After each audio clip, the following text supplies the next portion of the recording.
11:30 p.m., the 30th of March, 2024. The Garter World facility sits in industrial Silar like a fortress surrounded by razor wire and electronic eyes. Cameras sweep the perimeter in methodical arcs.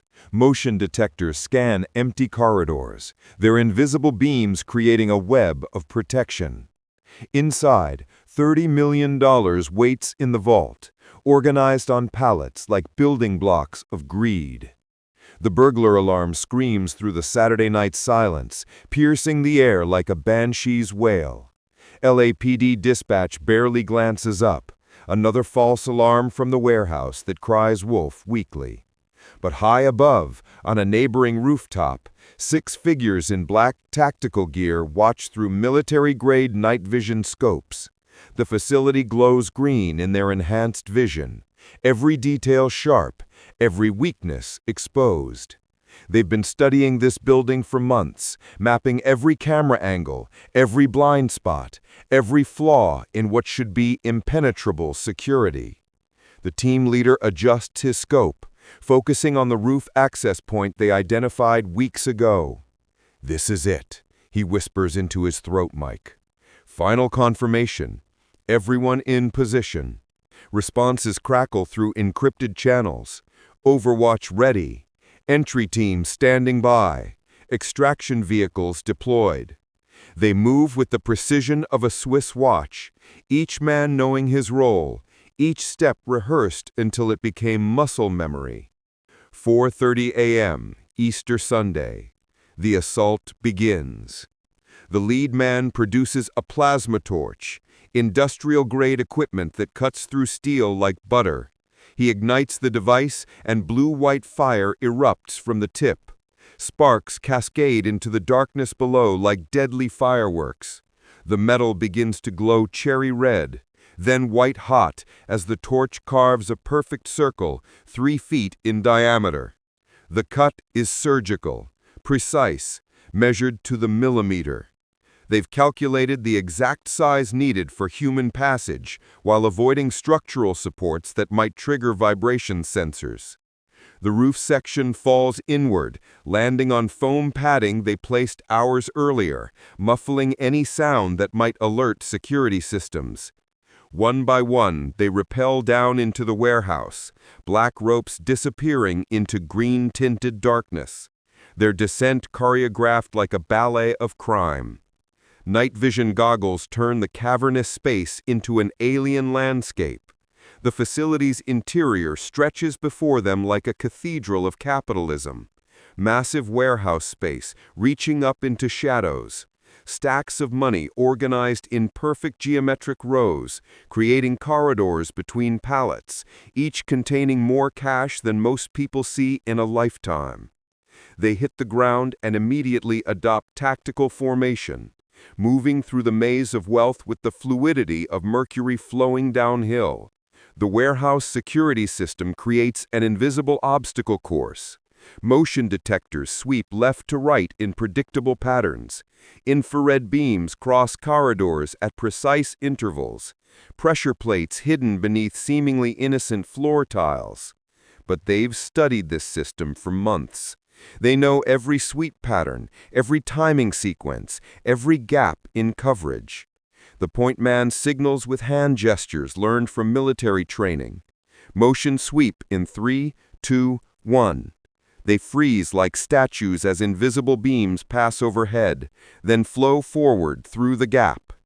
Their path winds between towering stacks of bundled cash, each pallet wrapped in industrial plastic and marked with codes that identify clients, businesses across Southern California who trusted Garter World to protect their deposits. Outside, Patrol Unit 12 Alpha 47 cruises down San Fernando Road. Officer Martinez sips coffee from a thermos, talks to his partner about Easter plans with family. "Quiet night," he says, glancing at the industrial buildings that line the street. Everyone's home with their families. He has no idea that 6 stories above his patrol route, history is being made. That the biggest heist in Los Angeles history is unfolding in real time while he discusses holiday ham recipes. Inside the warehouse, the team reaches the vault. The massive door looms before them. 3 feet of hardened steel embedded with electronic locks that connect to security systems designed by paranoid engineers. The kind of barrier that should stop armies, let alone thieves. But the tech specialist has come prepared. He pulls out a device that looks like something from a science fiction movie. Sleek black metal housing filled with quantum processors and military-grade hacking software. It costs more than most houses, required months to acquire through channels that don't officially exist. He connects interface cables to the vault's control panel, and the device comes alive. Streams of code flow across his screen like digital waterfalls, green numbers cascading in patterns that would be beautiful if they weren't so terrifying. The hack begins. Layers of encryption peel away like onion skin, revealing the vault's electronic nervous system. Security protocols designed to be unbreakable crumble under assault from algorithms that exist in the shadows of cyberspace. First layer down, he whispers, accessing secondary protocols. The vault's locking mechanism consists of 17 separate systems, each designed to back up the others. Mechanical bolts, electronic circuits, biometric scanners, all working in harmony to create what should be perfect security. But perfect security assumes your attackers don't have access to the same technology that created it. Tertiary systems bypassed, moving to final authentication. The last barrier falls with an almost musical chime, electronic locks disengaging in sequence. 17 separate mechanisms releasing their grip on $30 million. The massive door swings open on silent hinges, revealing the prize. $30 million stacked floor to ceiling in the vault's interior bundles, wrapped in plastic bands, organized by denomination. Hundreds, 20s, 10s. The physical manifestation of wealth that most people only dream about. The sight stops them for a moment. Even professional criminals can be awed by this much money concentrated in one place. The vault glows green in their night vision, like an alien treasure chamber. Holy! Someone breathes into the calm. Stay focused. The team leader snaps. We have 7 minutes before the next patrol sweep. They work with mechanical precision, born from months of rehearsal. A human conveyor belt passing bundles from vault to military-grade backpacks. Backpacks to wheeled carts designed to handle extreme weight. The money flows like water, each bundle passed hand to hand with the efficiency of an assembly line. $30 million disappearing into their containers faster than seems possible. 6:47 a.m. Police respond to the 4th alarm in 18 hours. 2 units rolling up to the facility with the weary resignation of officers who've answered too many false calls. Inside, the thieves freeze, listening to footsteps outside, doors slamming, radios crackling, conversations about coffee and overtime. Probable false alarm, crackles over the police radio. Checking perimeter now. The officers walk the fence line, shine flashlights through loading dock windows, peer into shadows that hide nothing suspicious. They follow protocol, but protocol assumes ordinary criminals, not professionals who understand that the best place to hide is in plain sight. All clear, dispatch, marking this one routine. The patrol vehicles disappear into the night, leaving behind 6 criminals who just held their breath through the most dangerous 90 seconds of their lives. They resume loading, faster now, adrenaline overriding caution. $30 million represents more than money. It represents freedom, power, the ability to disappear forever and start new lives anywhere in the world. The final bundles go into the last container. 600 pounds of stolen cash distributed among 6 professionals who just pulled off something that shouldn't be possible. They move toward their exit point, a hole cut through the sidewall, concealed behind industrial air conditioning units that mask the damage from casual observation. One by one, they slip through the opening, disappearing into the Los Angeles dawn like ghosts returning to whatever dimension spawned them. The getaway unfolds like a military operation, choreographed with the precision of a space launch. 3 vehicles positioned at strategic points across the city. Black SUVs that blend into urban camouflage, their license plates rotated every 6 hours. Drivers who memorized every back street, every shortcut, every camera location in a 50-mile radius. The money split 6 ways, each team taking different routes, surface streets that wind through sleeping neighborhoods, avoiding freeways where automated systems record every license plate. Vehicle 1 heads west toward the ocean, using surface streets through Santa Monica. Vehicle 2 goes east through downtown, taking advantage of Sunday morning emptiness. Vehicle 3 disappears north into the valley, each following routes designed to avoid detection. By sunrise, they vanished into 8 million people, leaving behind only empty pallets in the biggest mystery in LAPD history. Monday, the 1st of April. The first Garter World employee arrives at the facility with her usual Monday morning coffee, expecting another routine day processing cash for businesses across Southern California. She badges through the main entrance, walks through the warehouse past rows of pallets that should be full of money, but something feels wrong. The usual weight of wealth seems diminished. She approaches the vault area and stops. The massive door stands open. Protocol dictates the vault should be sealed at all times, opened only by authorized personnel during specific hours under strict supervision. She steps inside and her world collapses.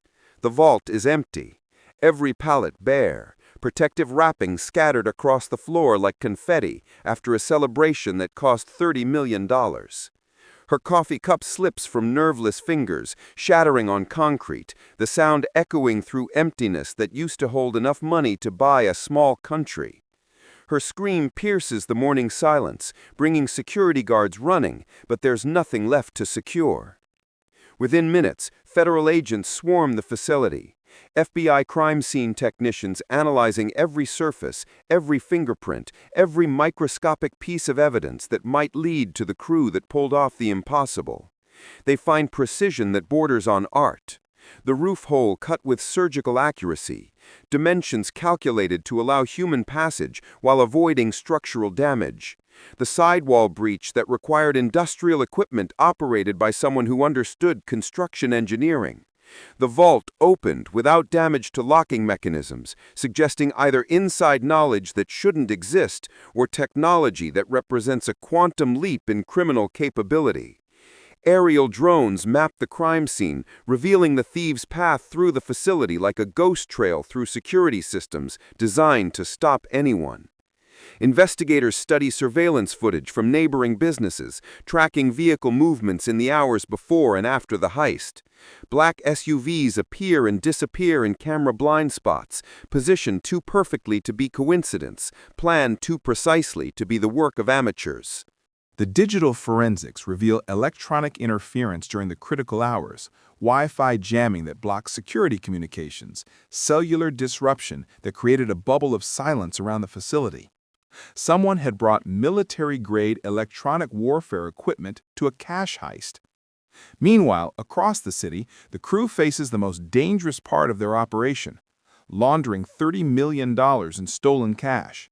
Safe houses scattered throughout Los Angeles, each containing portions of the take, money-counting machines that process bundles faster than human hands could ever manage.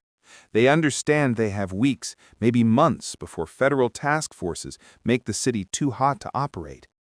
But $30 million opens doors, creates opportunities, buys silence from people who specialize in cleaning dirty money. The cash flows into multiple channels, some disappearing into real estate transactions, legitimate businesses that can absorb large cash infusions without triggering federal reporting requirements. Other portions vanish into offshore banking systems, cryptocurrency exchanges, precious metals dealers, anything that converts stolen bills into untraceable assets. The money laundering operation rivals the heist itself in complexity. Shell companies in Delaware, banks in the Cayman Islands, cryptocurrency wallets that exist only in cyberspace. They're not just spending the money, they're erasing its criminal origins, transforming stolen cash into legitimate wealth through financial alchemy that would impress Wall Street. The FBI investigation grows exponentially.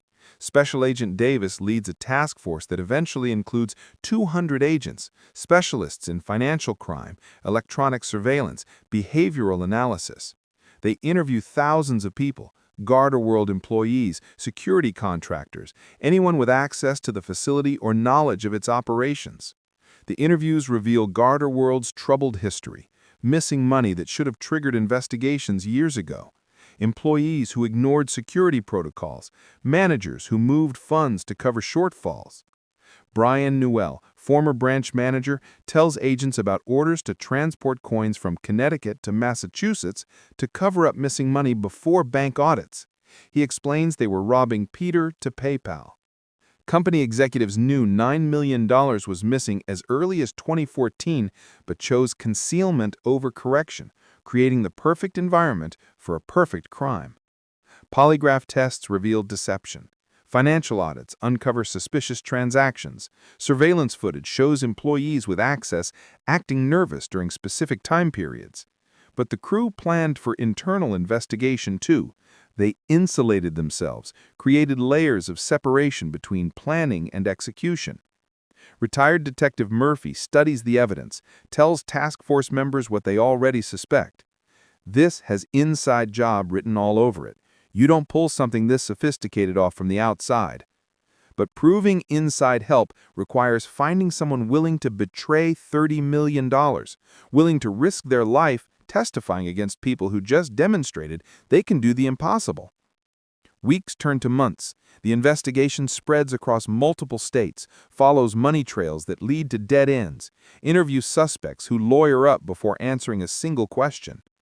The crew has scattered like dandelion seeds in wind, some disappearing into cash economies where transactions leave no digital footprints, others fleeing to countries with banking secrecy laws and weak extradition treaties, all of them living off the biggest criminal payday in city history. But $30 million creates its own unique problems.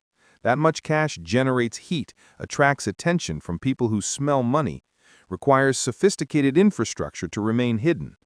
Someone will eventually make a mistake, buy something too expensive, drive a car too nice, live a lifestyle that doesn't match their supposed income. Someone will talk to the wrong person, trust the wrong connection, make the wrong deal with someone who's secretly working for the FBI. The investigation continues, federal agents following leads that evaporate as quickly as they appear, analyzing financial records that reveal nothing, interviewing informants who know nothing.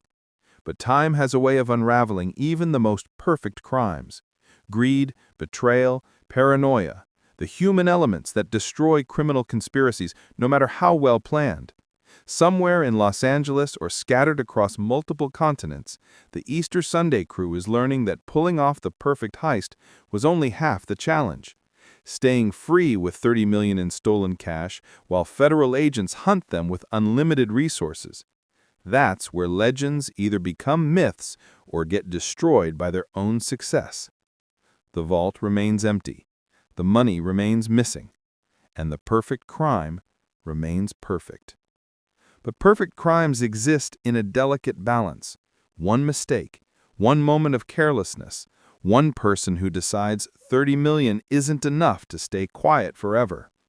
Until then, the Easter Sunday heist stands as proof that with enough planning, enough inside knowledge, enough sophisticated execution, even the most secure facilities can be breached. The crew beat the system, outfoxed the FBI, and disappeared into criminal legend. But legends have a way of attracting the wrong kind of attention. And $30 million is a very large target for anyone desperate enough or greedy enough to try taking it from people who already prove they'll do anything for money. The hunt continues.